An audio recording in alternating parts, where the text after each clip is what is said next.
Greetings, light workers. This is Oya Transformation, and this is your daily Oracle reading for January the 27th, Thursday, 2022. I'm going to do something a little different today. It's going to be a 3-card tarot reading instead of an oracle. And the cards have been shuffled and divined, and hopefully you get something to help you shift into a better space. And if you're in a better space already, help you to pay a little bit more attention to your movement in this day. The first card, which I would call the theme or the pervading energy for this day on the 27th, Thursday in January, is the Nine of Swords. Well, the Nine of Swords is about someone who is worried, who is concerned for the future, who's having sleepless nights. And that would be probably appropriate for right now in that we have a pandemic going on that no one can agree on as to whether or not it's on its way out or here to stay or ramping up for another go at us.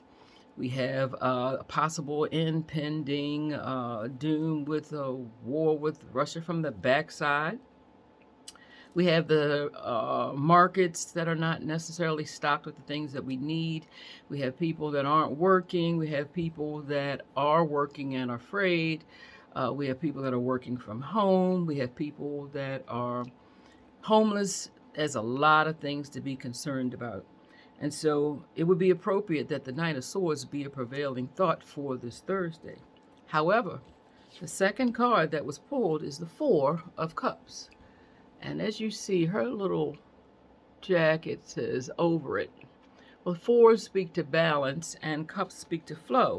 So remember, flows are always going to be balanced. Water is always going to seek its lowest point and it's going to break through and continue to move. Water is not stagnant typically.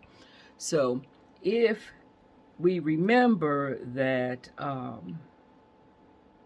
there's always a flow. If you're feeling like you don't know what's next and what to do or a bit worried, remember that humans have always survived. We find a way to get through, to break through, to find joy in another day. So worry is another way of concentrating. So let's not concentrate on what's negative and or what would not be beneficial. And let's spend more time remembering that what comes up must come down. The pendulum always swings, and if you're seeing it on a side you would not like to see it on, recognize that it is still coming back to you at some point. You just have to be comfortable or find places to be at peace in the interim. And the third card in this 3-card reading is the Knight of Swords. Well, the Knight of Swords is no longer sitting on his laurels or her laurels, no longer worried, no longer totally concerned about what may happen to it. It is not a victim card. The Knight of Swords is rushing in with action. And that will be the next thing to do after you sit and you contemplate and you try to understand. The next thing to do would be to make a move. So in making that move, we want to be confident. However, we don't want to be overly confident. We want to remember what concerns us, what worries us, what we care about, so that we move confidently, however, compassionately into the next best space. Happy Thursday. Namaste. Have the best Thursday of your choosing. And thank you for your time. Be well.